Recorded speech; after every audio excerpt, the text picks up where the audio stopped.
하나님 말씀입니다. 고린도후서 1장 1절에서 11절. 고린도후서 1장 1절에서 11절까지 하나님 말씀을 우리가 교독하겠습니다. 하나님의 뜻으로 말미암아 그리스도 예수의 사도된 바울과 형제 디모데는 고린도에 있는 하나님의 교회와 또 온 아가야에 있는 모든 성도에게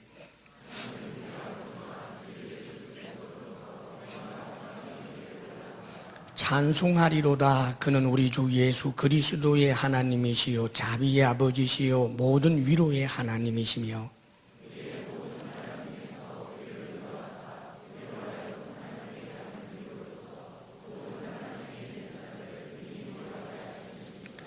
그리스도의 고난이 우리에게 넘친 것 같이 우리가 받는 위로도 그리스도로 말미암아 넘치는도다.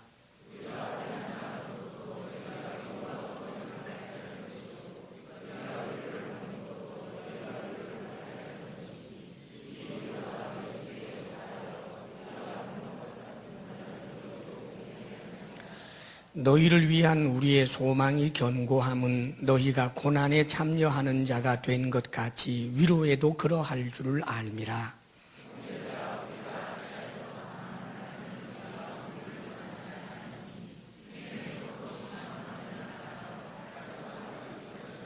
우리는 우리 자신이 사형 선고를 받은 줄 알았으니 이는 우리로 자기를 의지하지 말고 오직 죽은 자를 다시 살리시는 하나님만 의지하게 하심이라.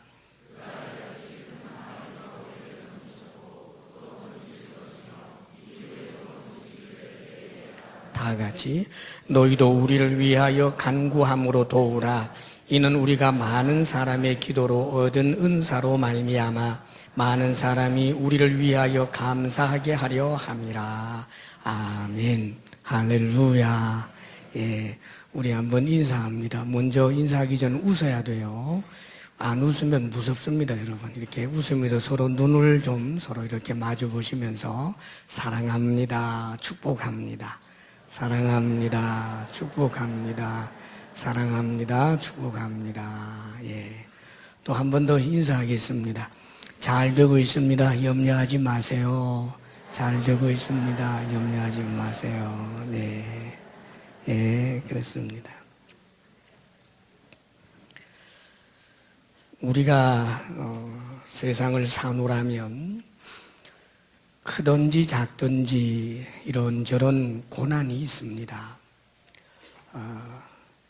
그건 어린 시절은 어린 대로 또 어른이 되어서는 어른이 된 대로 성공을 했어도 또 삶이 좀 어렵고 실패를 경험을 했어도 어떤 저주와 환경에서도 사실 나름대로 다 고난들이 있습니다. 때때로 우리가 신문지상이나 또 방송을 통해서 보면 어쩌면 저렇게 기구한 삶이 있을 수 있나 할 정도로 참으로 너무나 기구한 그런 이제 삶을 산 드라마보다도 더 드라마틱한 아주 그런 삶을 사는 사람들이 혹 있습니다. 근데 사실 우리의 그 삶의 자리에도 크든지 적든지의 차이가 있을 뿐이지 전혀 고난이 없는 경우는 아마 없다고 생각해도 과언이 아닙니다. 다 알고 보면 또 삶을 되돌아보면 다 고난이 있고 위기가 있습니다. 사실 우리가 당하는 이제 이런 고난들은 뭐 여러 가지 종류가 있습니다만은 흔히들 이제 많이 당하는 고난 가운데 하나는 자기의 실수나 욕심 때문에 고난을 자초하는 일도 있지요. 욕심이 앞서서 그만 저거 사놓으면 뭐 몇 배가 된다. 분양받아두면 몇 배가 된다. 뭐 돈이 엄청나게 많이 남는다. 이런 감언이설에 넘어가서 그저 여기저기 빚 끌어다가 그저 분양받았다가 우리가 계획한 대로 되지 않아서 참으로 그렇게 고통스러워하는 그런 경우도 있고 또 사실은 참 끔찍한 이야기입니다만은 인터넷 그 게임이라든지 뭐 도박이라든지 이런 데 중독이 돼서 참으로 건강하고 일반적인 그런 정상적인 삶을 살지 못할 정도로 아주 피폐해져 버린 그런 사람들의 이야기도 우리 주변에서 얼마든지 볼 수가 있습니다. 사실 그렇게 된 가장 큰 이유는 이제 본인의 실수지요. 본인의 잘못, 본인의 욕심 때문에 그렇게 고난을 당하는 일들이 우리에게는 있습니다. 그런데 내가 잘못해서 당하는 고난 말고 때로는 나는 뭐 별로 그렇게 잘못한 적이 없는데 사회 구조적인 모순이나 환경 때문에 당하는 고난도 우리가 사는 세상에는 얼마든지 있어요.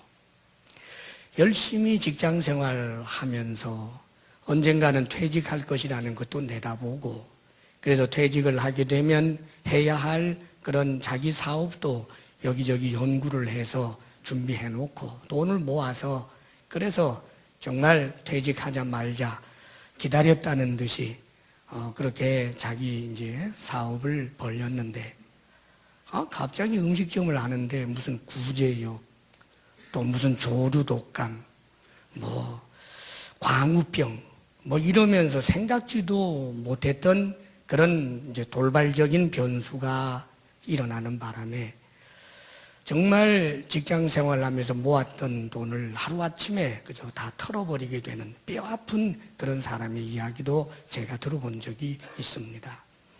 성실하게 살았고 최선을 다했는데 주변의 그런 환경 때문에 이런 모순 때문에 내가 손해를 보고 내가 고난을 겪게 되는 일도 있는 거지요.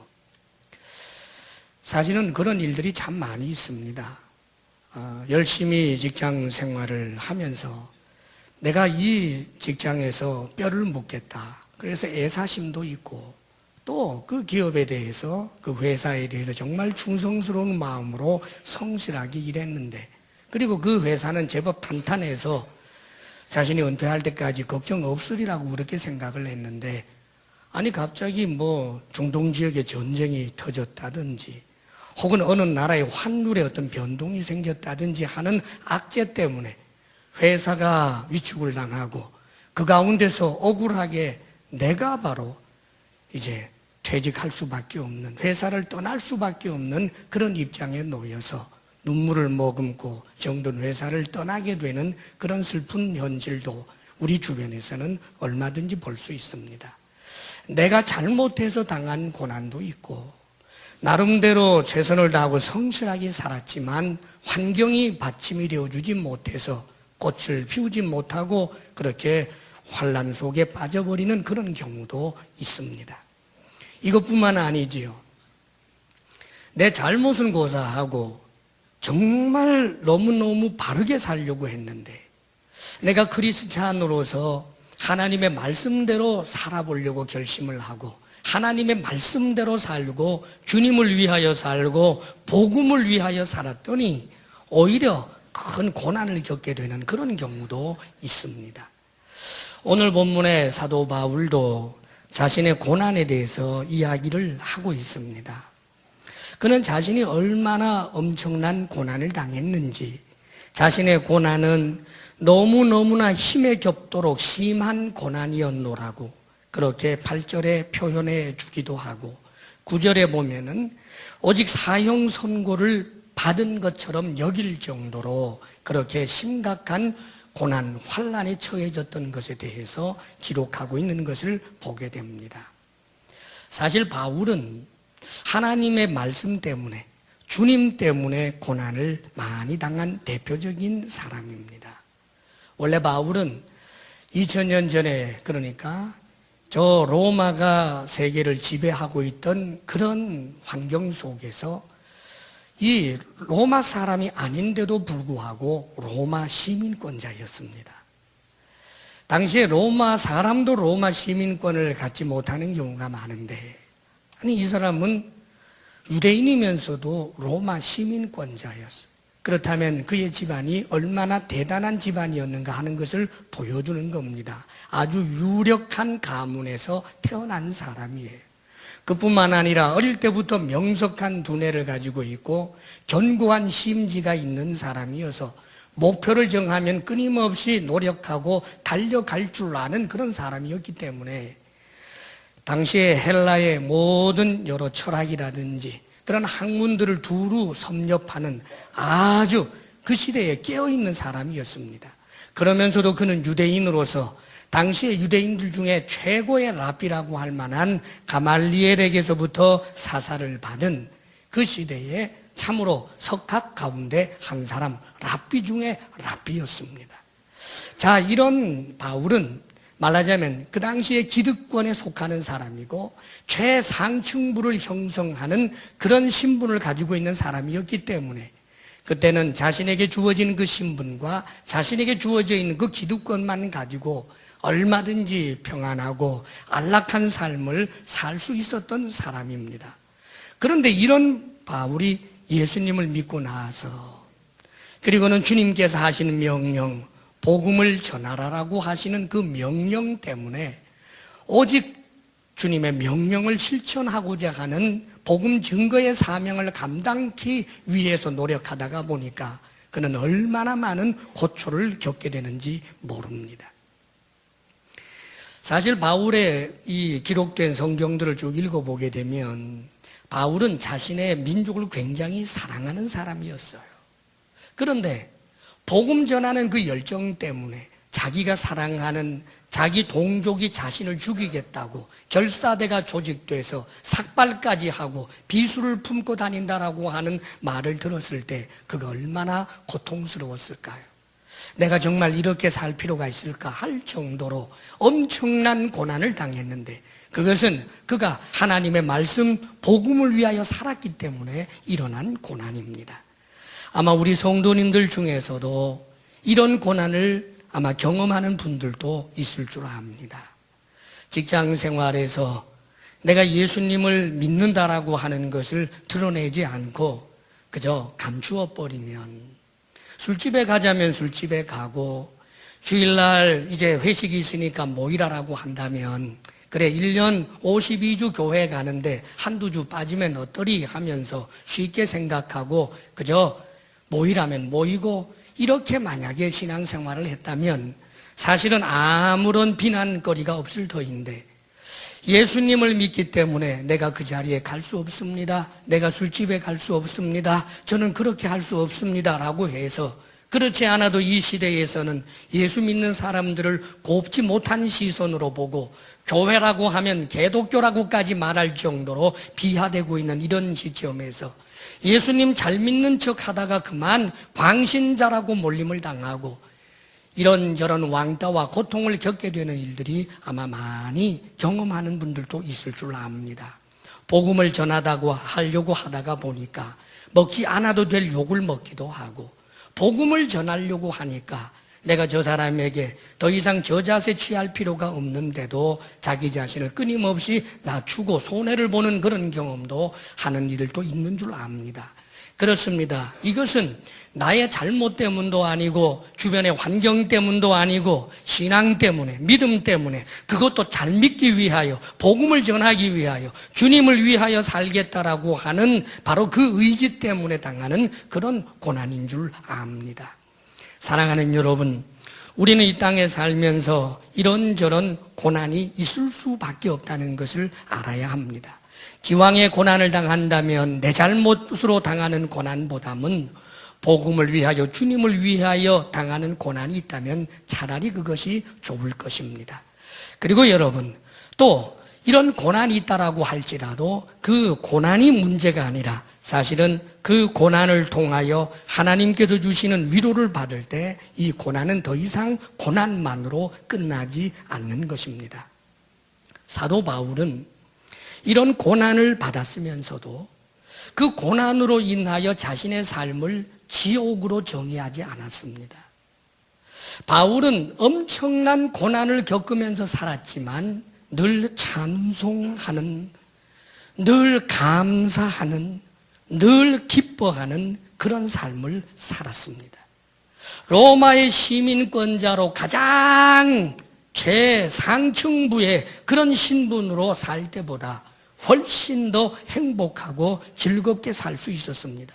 고난이 없어서가 아니라 고난은 있는데 그 고난 가운데서도 언제나 자신을 위로해 주시는 하나님이 있었기 때문입니다. 바울은 고난이 없어서가 아니라 고난이 있는데도 불구하고 위로를 받았기 때문에 고난이 있는 세상도 살아볼 만한 멋진 세상이 된 것입니다. 우리들도 마찬가지입니다. 여러분들 현재 당하고 있는 그 고난 때문에 우리가 불행한 것 아닙니다. 그 고난만 없으면 내가 웃을 수 있다라고 생각할는지 모르지만 내가 웃지 못하는 이유는 고난이 있기 때문에 웃지 못하는 것이 아니라 누군가에게 진정한 위로를 받지 못하기 때문에 웃지 못하는 것입니다. 그렇다면 우리가 어떻게 하나님께 위로를 받을 수 있을까요? 바울은 하나님께 위로를 받았는데 그 이유는 다른 데 있지 않습니다. 그것은 하나님을 향한 그의 믿음 때문에 하나님께 위로를 받습니다. 바울은 자신의 믿음을 이렇게 고백하고 있습니다. 3절 말씀을 함께 읽어볼까요? 다 같이 시작. 찬송하리로다. 그는 우리 주 예수 그리스도의 하나님이시요 자비의 아버지시요 모든 위로의 하나님이시며. 그리고 4절 상반절도 보면 우리의 모든 환난 중에서 우리를 위로하사 그렇게 고백하고 있습니다. 바울이 찬송하리로다 합니다. 지금 고난이 끝났기 때문에 찬송하리로다 한 것이 아닙니다. 여전히 고난은 현재 진행형이었습니다. 고린도 후서를 쓰고 있는 이 시점에도 바울은 엄청난 고난들이 있었습니다. 그런데 찬송하리로다 그는 노래합니다. 왜 그럴까요? 그에게는 믿음이 있었습니다. 먼저 그는 하나님에 대한 믿음을 이렇게 고백합니다. 우리 주 예수 그리스도의 하나님이시요 그럽니다. 바울은 하나님을 향한 믿음이 있는데 바울 자신이 머릿속에서 만들어낸 하나님, 바울이 철학적으로 헬라 철학에 근거해서 만들어낸 어떤 하나님, 그 하나님을 의지했던 것이 아닙니다. 바로 자신이 믿고 있는 예수 그리스도의 하나님을 믿고 있습니다. 사랑하는 여러분, 여러분들은 어떤 하나님을 믿고 계십니까? 예수 그리스도의 하나님, 그분을 믿고 있느냐 그 말입니다. 성경 속에 계시되어 있는 하나님, 이 땅에서 나사렛 목수 청년으로 살았던 역사적인 인물이었던 그 예수 그리스도, 그분이 섬기고 믿었던 그 하나님을 나도 역시 믿고 있느냐 그 말입니다. 이 세상에는 예수님과 상관없는 하나님을 나름대로 믿고 있는 이들이 있습니다. 요즘 보니까 어떤 이단은 어머니 하나님을 이야기하더라고요. 어머니 하나님. 그 하나님은 예수 그리스도의 하나님이 아닙니다. 몰몬경을 통하여 나오는 하나님, 혹은 천신이라고 불리워지는 어떤 하나님, 종교다원주의자들이 말하고 있는 이런저런 신들이 있는데 그 중에 하나인 하나님, 이 시대 사상에 의해서 채색되어 버린 그런 하나님을 말하고 믿는 이들이 있습니다. 사랑하는 여러분, 그렇게 해서는 위로를 받지 못합니다. 왜냐하면 그것은 하나님이 아니기 때문입니다. 참 하나님은 예수 그리스도, 그분이 믿으신 하나님, 예수님이 아바 아버지요 부르셨던 그 하나님, 그분만이 우리가 믿고 의지할 하나님이십니다. 예수 그리스도가 믿는 하나님을 믿으시기를 주의 이름으로 축원합니다. 그리고 바울은 계속해서 이렇게 고백합니다. 자비의 아버지시오 그럽니다. 바울은 하나님을 자비의 아버지라고 믿었습니다. 여기 자비라고 하는 이 말에 원문상의 그 어원적인 그런 의미가 있습니다. 그 어원적인 의미는 여인의 자궁을 말합니다. 여인의 자궁, 그것은 태아를 향한 전적인 자비입니다. 태아, 그 대상이 누구냐를 자궁은 묻지를 않습니다. 자궁은 태아를 향하여 끊임없이 좋은 것들을 다 공급해 줍니다. 체온을 주고 뿐만 아니라 보호해 줍니다. 태아에게 있어서 자궁은 말하자면 참으로 전적인 자비라고 할 수 있습니다. 자, 하나님이 바로 그런 분이라는 뜻입니다. 하나님께서는 나에게 자격을 묻지 아니하고 나에게 항상 자비를 베풀어 주시는 내 아버지라는 말입니다. 무서운 아버지가 아니고 왜곡된 그런 아버지 상이 아니고 한없이 자비로우신 내 자격을 묻지 아니하시는 나에게 긍휼을 베풀어 주시는 너무나 좋으신 아버지, 이렇게 바울은 믿고 있습니다. 그래서 그는 계속해서 이런 믿음을 고백합니다. 모든 위로의 하나님이시며 우리의 모든 환난 중에서 우리를 위로하시는 분으로, 하나님을 위로의 하나님으로 그렇게 믿고 있습니다. 여기 위로한다라고 할 때 이 위로라고 하는 단어도 어원적인 의미가 곁으로 부르다라고 하는 뜻이 있으며, 말하자면 여러분 가정에서 아빠가 아들 딸이 잘못해서 회초리를 좀 들었습니다. 매를 맞고 아이는 슬피 울고 있지요. 그런데 엄마가 아이를 부릅니다.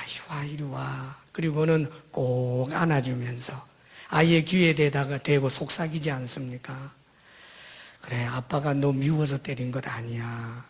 네가 계속해서 그렇게 나쁜 짓 하면 나쁜 사람이 될까 봐 아빠가 너를 너무너무 사랑해서 좋은 사람 되라고 그렇게 아빠가 때린 거야. 아마 너를 때린 아빠 마음도 무척 아플 거야. 아빠 너 사랑하는 거 알지? 하면서 엄마가 아이를 꼭 안아줍니다. 이럴 때 아이는 위로를 받지요. 위로라고 하는 것은 바로 그것입니다. 하나님께서 나를 부르셔서 또 하나님께서 내게 다가오셔서 나를 꼭 안아주는 것입니다. 나를 위로해 주시는 것입니다. 바로 하나님은 이런 분이다. 그렇게 바울은 고백하고 있는 것입니다. 마치 어린아이가 바깥에 나가서 뛰어놀다가 손에 상처만 나도 엄마 아빠 잊고 그렇게 뛰어놀다가도 손에 상처가 나면 울면서 누구를 찾나요? 엄마 하면서 찾아옵니다. 그러면 엄마가 그 아이를 안아주고 아이는 위로를 받습니다. 사랑하는 여러분, 고난이 문제가 아니라 고난이 있어도 위로해 줄 자가 없다는 데에 문제가 있는 것입니다. 사실 사람의 위로라고 하는 것을 우리가 받을 때가 있습니다. 그러나 사람의 위로는 때때로는 위로가 되지 못할 때가 참 많습니다. 나를 위로한다라고 하지만 오히려 더 큰 상처가 되어버리는 그런 경우가 얼마나 많은지 모릅니다. 그러나 우리 하나님께서 나에게 해주시는 위로는 절대로 내게 생채기를 주는 그런 위로가 아닙니다. 하나님이 내게 주시는 그 위로는 나로 하여금 어떤 고난도 이겨낼 수 있는 그런 힘과 능력을 주는 그런 위로인 것입니다. 사랑하는 여러분, 고난 때문에 불행한 것이 아니라 하나님께로부터 위로받을 만한 그런 믿음이 없다는 것이 문제며, 하나님 앞에 날마다 무릎을 꿇고 나아갈 만한 그런 자세가 없다는 것이 사실은 안타까운 것입니다. 우리가 바울에게서 배워야 할 점이 바로 이 점입니다. 바울은 늘 하나님께 나아간 것입니다. 전날에 바울이 복음을 전하다가 이 빌립보에서 아주 매를 맞고 감옥에 갇힌 일이 있습니다.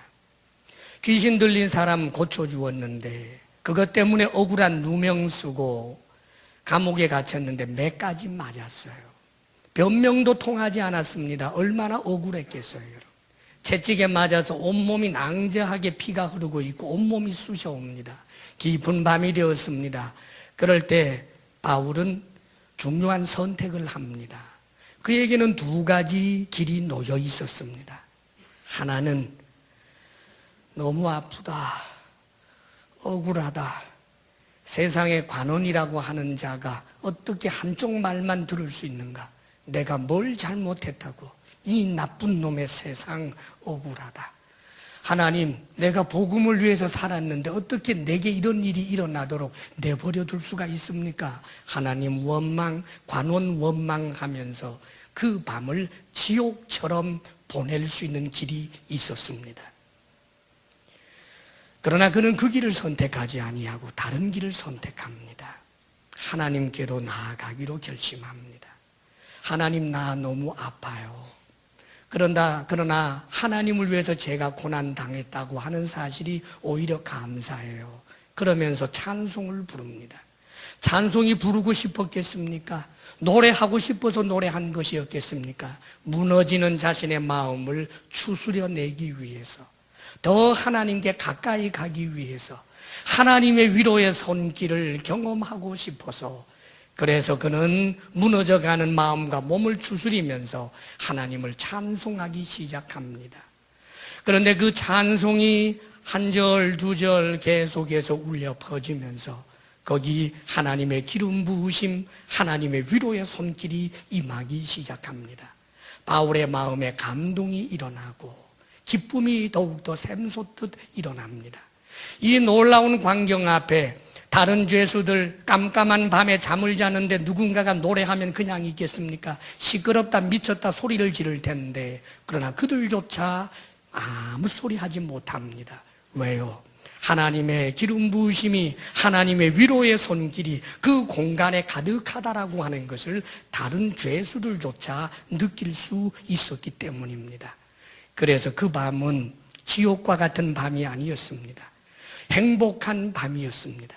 몸은 아팠지만 그러나 행복했습니다.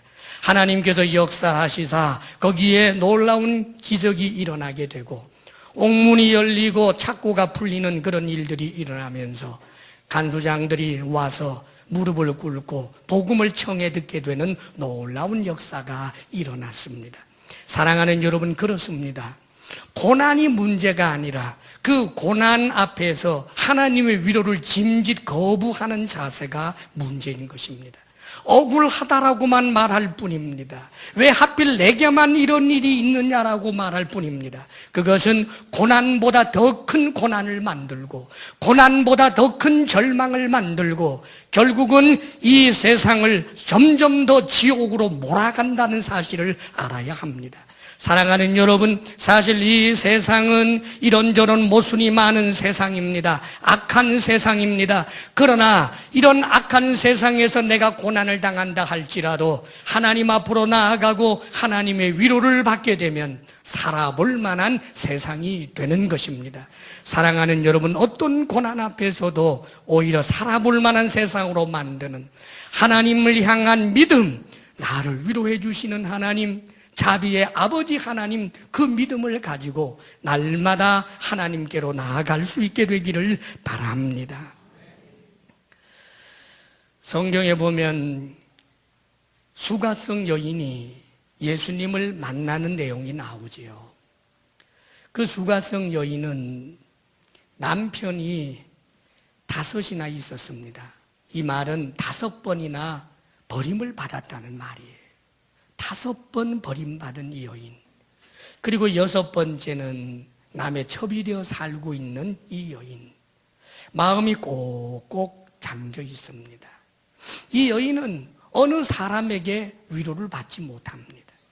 좀 위한답시고 몇 마디 하지만 가만히 듣다가 보면 결국 네 책임 아니냐라고 하는 그런 뉘앙스를 느끼고, 그래서 마음에 더욱더 상처가 될 뿐이었습니다.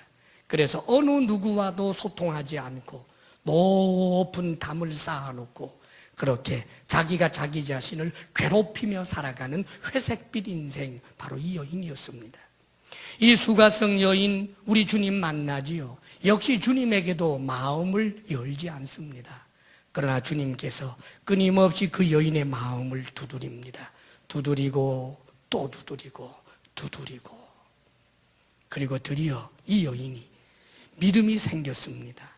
아, 이 청년이 우리가 기다리던 메시아구나. 그래서 예수님을 메시아라고 하는 사실을 발견하게 되고 그것을 믿게 되는 순간 여인에게 놀라운 변화가 일어났습니다.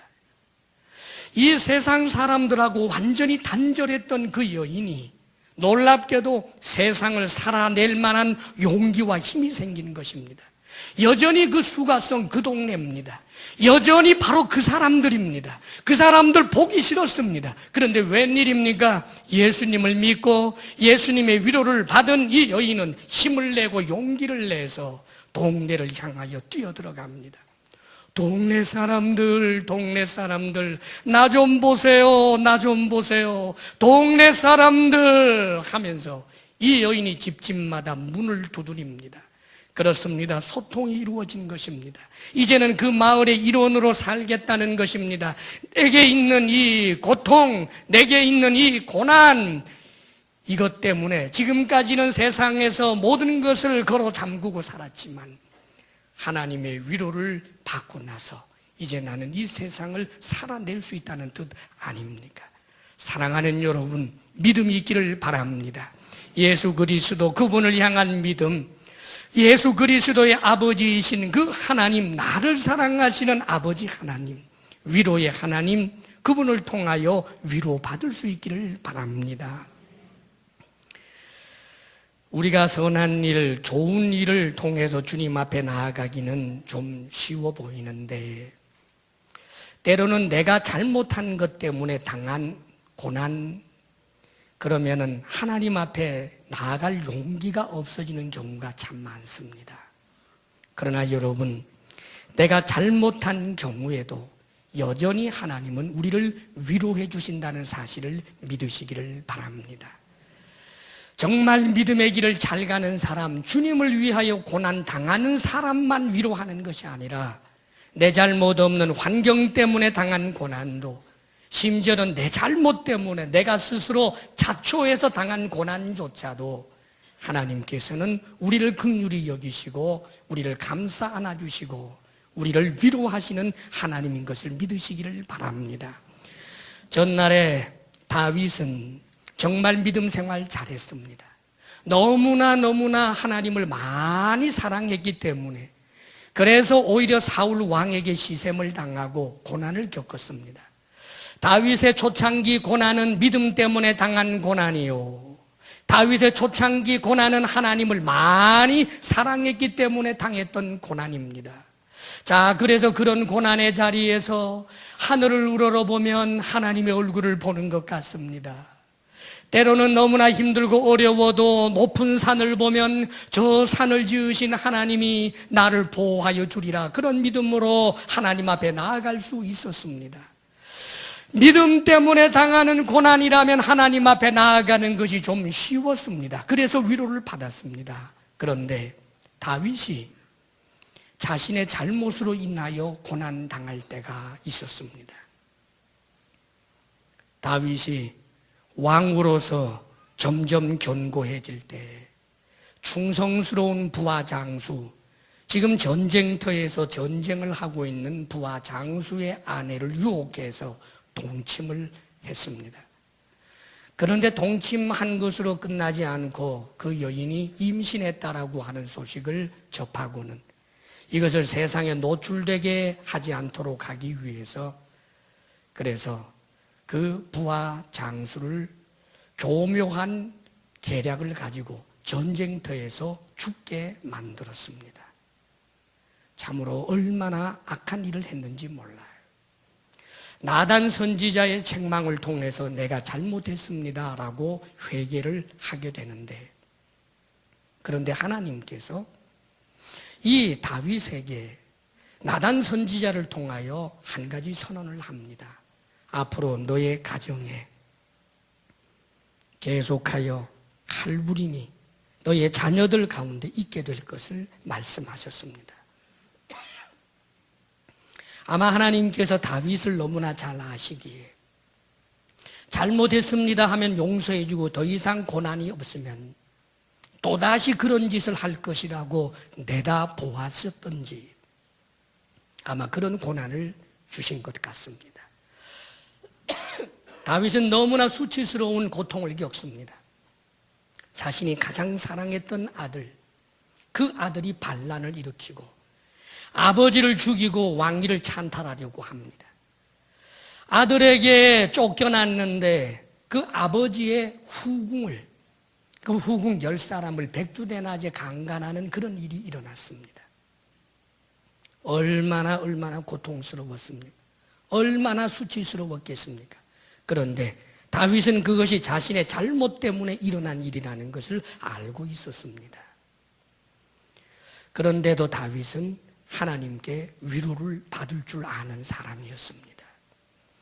이렇게 더럽고 이렇게 내 잘못 때문에 일어난 이런 일이지만 그래도 하늘과 땅 사이에 나를 위로해 주실 분은 하나님밖에 없다는 것을 알고 겸비하게 날마다 하나님 앞에 나아갑니다.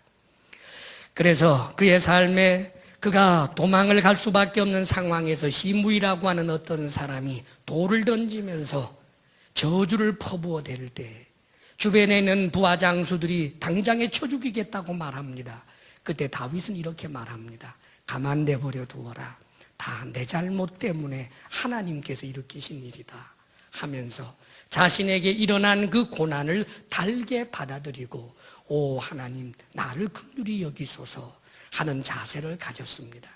그런 다윗의 겸허함에는 하나님의 위로의 손길이 임하고 잘못으로 인하여 그의 죄악으로 인하여 일어난 고난이었지만 하나님께서 개입해 주시게 된 것입니다. 사랑하는 여러분, 그렇습니다. 우리가 모두가 다 믿음 좋은 사람일 수 없습니다. 우리 모두가 다 슈퍼맨처럼 뛰어난 믿음의 사람, 다 바울과 같고 다 다윗과 같은 사람일 수는 없습니다. 때때로 우리는 잘못할 때가 있습니다. 다윗도 잘못했는데 우리가 잘못하는 일이 왜 없겠습니까? 내 잘못 때문에, 내 죄악 때문에, 내 욕심 때문에 일어난 고난이 있다면 그것으로 인하여 자신을 괴롭히고 하나님께 내가 버림을 받았다고 생각하지 마시기를 바랍니다. 여전히 하나님은 나를 사랑하십니다. 하나님께서 내가 영원히 멸망해버릴까봐 하나님이 사랑의 매를 제게 들으신 줄 제가 믿습니다. 오 나의 하나님 사랑의 아버지여 하며 하나님을 향하여 나아가시기를 바랍니다. 그리하면 하나님의 위로의 사랑의 손길을 우리는 경험하게 될 것입니다. 계속해서 바울은 놀라운 믿음 한 가지를 더 보여주고 있습니다. 4절 말씀 그리고 6절 말씀을 함께 읽겠습니다. 4절 다 같이 읽습니다. 시작. 우리의 모든 환난 중에서 우리를 위로하사 우리로 하여금 하나님께 받는 위로로서 모든 환난 중에 있는 자들을 능히 위로하게 하시는 이시로다. 그리고 6절입니다. 우리가 환난 당하는 것도 너희가 위로와 구원을 받게 하려는 것이요 우리가 위로를 받는 것도 너희가 위로를 받게 하려는 것이니 이 위로가 너희 속에 역사하여 우리가 받는 것 같은 고난을 너희도 견디게 하느니라. 바울은 하나님을 위로의 하나님으로 믿을 뿐만 아니라 하나님께 위로를 받고 난 이 바울은 자신이 하나님께 위로를 받는 그 위로로 다른 사람을 위로하게 되었노라고 고백하고 있습니다. 하나님께서 자신을 위로하시는 이유는 나처럼 고난당하는 다른 사람을 위로하게 하시려고 하시는 일이라고. 그래서 자신이 받는 이 고난과 위로를 오히려 자신의 사명으로 오히려 그것을 더욱더 귀하고 의미 있는 것으로 연결시키는 그런 귀한 믿음을 보게 됩니다. 그렇습니다, 여러분. 하나님께 위로를 받으셨습니까? 만일 내가 고난의 현장에 있지만 날마다 하나님의 위로를 받고 있습니까? 그렇다면 그는 다른 사람을 위로할 수 있습니다. 내가 위로받은 모습을 누군가에게 보여준다면 내가 바로 그를 위로하는 그리스도의 편지가 될 것입니다. 내가 지금 고난 중에 있지만 하나님의 위로로 말미암아 이 힘든 세상 살아낼 만한 그런 용기 있는 모습을 내가 보여준다면 나처럼 고난당하는 사람이 나를 통하여 하나님을 알게 되고 하나님의 위로를 경험하게 될 것입니다. 사랑하는 여러분, 우리에게 고난이 있습니다. 그 고난은 하나님의 악의적인 뜻이 있는 것이 아닙니다. 하나님께 위로를 받고자 하는 이에게는 오히려 내가 받은 그 위로로서 수많은 사람들을 위로해주는 축복의 통로로 하나님께서 우리를 세우시기를 원하시는 것입니다. 이 사실을 믿으시기를 바랍니다. 오빌 켈러라고 하는 이가 있습니다. 이분은 암 선고를 받았는데 그만 그 암 선고 내용이 더 이상 가망이 없다라고 하는 선고였습니다. 그래서 이분은 크리스찬이었기 때문에 하나님께 나아가서 부부가 더불어서 그렇게 몸부림치며 기도하였답니다. 처음에는 원망밖에 없었는데 계속해서 주님 앞에 나아가고 시간이 흐르면서 하나님의 깊은 위로를 받게 됩니다. 그래서 그는 이런 생각을 하게 되지요. 그래, 내가 암으로 인하여 죽지만 사실 조금 일찍 죽는 것뿐 누군가 다 죽을 것이고 나는 영생이 주어져 있지 아니한가. 그렇다면 내게 제한적으로 주어진 이 짧은 삶을 가지고 보다 더 의미 있는 일을 해야 되지 않겠는가, 그런 생각을 하게 됩니다. 그래서 오히려 이 부부는 자기처럼 암에 걸려 있는 사람들을 초청하고 그들을 위로하면서 짧은 인생을 보다 더 보람있게, 보다 더 의미있게 라고 하는 구호를 내걸고 저들을 위로하는 운동을 하게 되었습니다.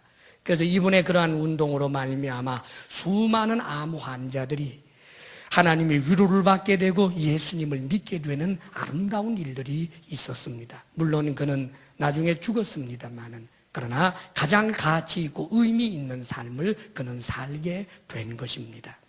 사랑하는 여러분, 그렇습니다. 이런 일들이 우리 주변에도 얼마든지 있습니다.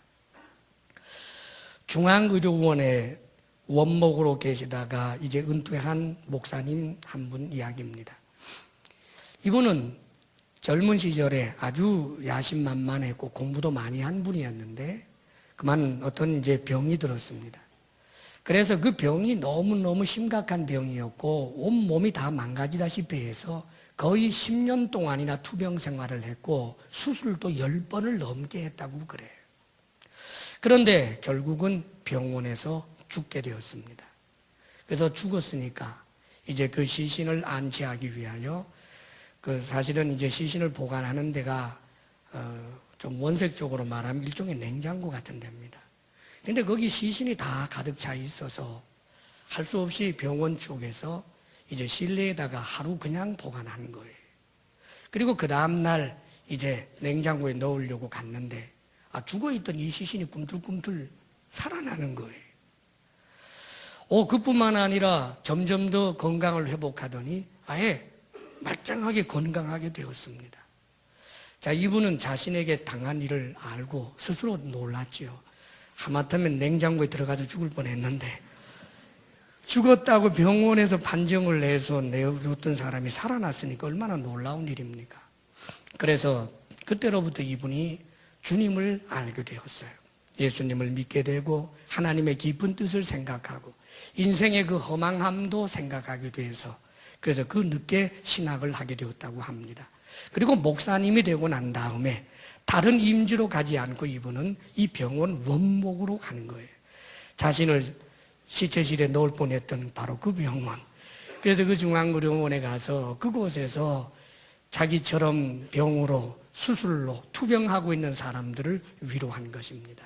하나님께 위로를 받아보았기에 그래서 이 사람이 하는 위로는 누구보다도 더 강력했습니다. 사람들이 나 이제 내일 수술하는데 너무너무 무서워요. 나는 10번 수술했어요. 내가 너무너무 죽을까 봐 두려워요. 나는 잘못하면 죽었다고 판단돼서 냉장고에 들어갈 뻔했어요. 그러면서 사람들을 위로합니다. 이 목사님의 위로를 통해서 얼마나 많은 사람들이 위로를 받고 예수님을 믿게 되었는지 모릅니다. 사랑하는 여러분, 고난이 있습니까? 그 고난이 고난으로만 끝난다면 불행한 일입니다. 고난 통해서 내가 이를 갈고 하나님 원망하고 세상 원망하고 자신의 생일만 저주하고 있다면 그는 이 땅에서도 지옥을 사는 것입니다.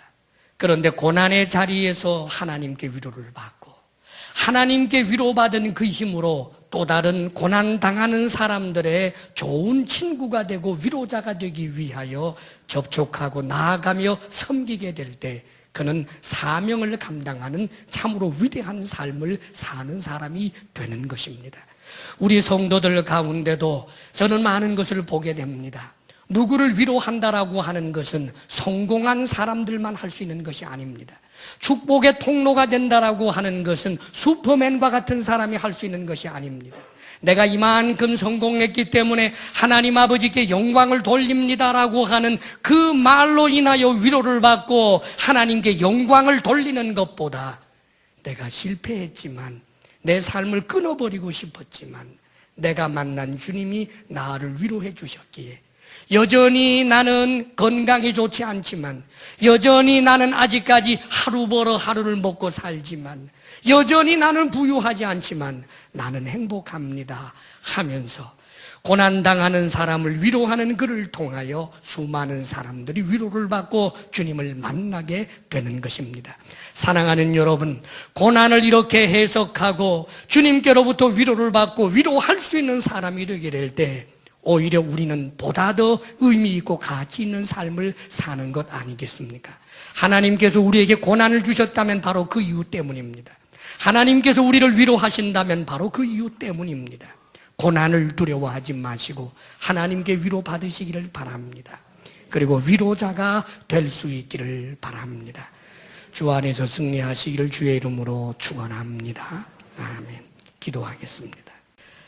아버지 하나님, 우리의 삶에 고난이 없을 수는 없지만, 비록 내 잘못으로 인한 고난이 있다 할지라도 우리를 용서하시고 용납하시고 우리를 위로해 주시는 자비의 아버지 하나님을 우리가 믿습니다. 오 주님, 주님 앞에 나아갈 때마다 우리를 주님께서 내치지 아니하시며 품에 안아주시사 위로해 주시는 좋으신 아버지 하나님인 것을 우리가 믿습니다. 믿음 없는 자 되지 않게 하소서. 하나님 위로를 받지 못하는, 하나님을 향하여 등을 돌리는 자 되지 않게 하여 주옵소서. 주님 앞에 날마다 나아감으로 하나님께 위로를 받고, 아버지여, 이 세상이 아무리 팍팍하고 어려워도 용기를 가지고 살며 찬송하며 살며 많은 사람들에게 위로자로 축복의 통로로 살아가게 하여 주옵소서. 사랑이신 하나님, 하나님께서 우리에게 주신 은혜를 생각하면 무엇으로 갚을 길이 있겠습니까? 다만 감사함으로 하나님께서 우리에게 주신 것 가운데 구별하여 하나님 앞에 올려드립니다. 주님의 명령을 따라 하나님의 것을 하나님 것으로 구별하여 10의 1조를 드립니다. 아버지 하나님, 감사를 헤아려 보았습니다. 감사하며 예물을 올려드립니다. 아버지 하나님, 하나님의 명령을 따라 복음을 전하는 일, 소외된 자들의 친구 되고자 하는 마음을 결단하며 구제 헌금으로, 선교 헌금으로 주님 앞에 올려드립니다. 좋으신 하나님 앞에 우리가 마음과 뜻을 정하여 주정 헌금으로도 올려드립니다. 아버지, 우리가 드리는 이 예물 받아 주옵소서. 주의 사랑하는 성도들이 오직 하나님께로만 받고자 결심하게 하시고 주님께서 주시는 대로 크든지 적든지 언제나 풍복을 누리며 살게 하시며 일확천금 불로소득 불의의 재물에 마음 두지 않게 하여 주옵소서. 우리 성도들에게 건강의 복을 주옵소서. 마음의 평강을 주옵소서. 아버지 하나님, 부부사랑 돈독하게 하시며 하나님이 선물로 주신 우리의 자녀들이 하나님께서 원하시는 분야에서 꼭 있어야 할 귀한 축복의 통로로 살아가게 하옵소서. 이제는 우리 주 예수 그리스도의 크신 은혜와 하나님 아버지의 한없는 사랑과 성령의 교통하심과 충만케 하심이 나를 위로하시는 하나님 감사합니다. 믿음 있는 자 되게 하소서. 주님 앞에 열망하며 나아가는 사랑하는 모든 성도들 위해 이제로부터 영원토록 함께 하시기를 간절히 축원하옵나이다. 아멘.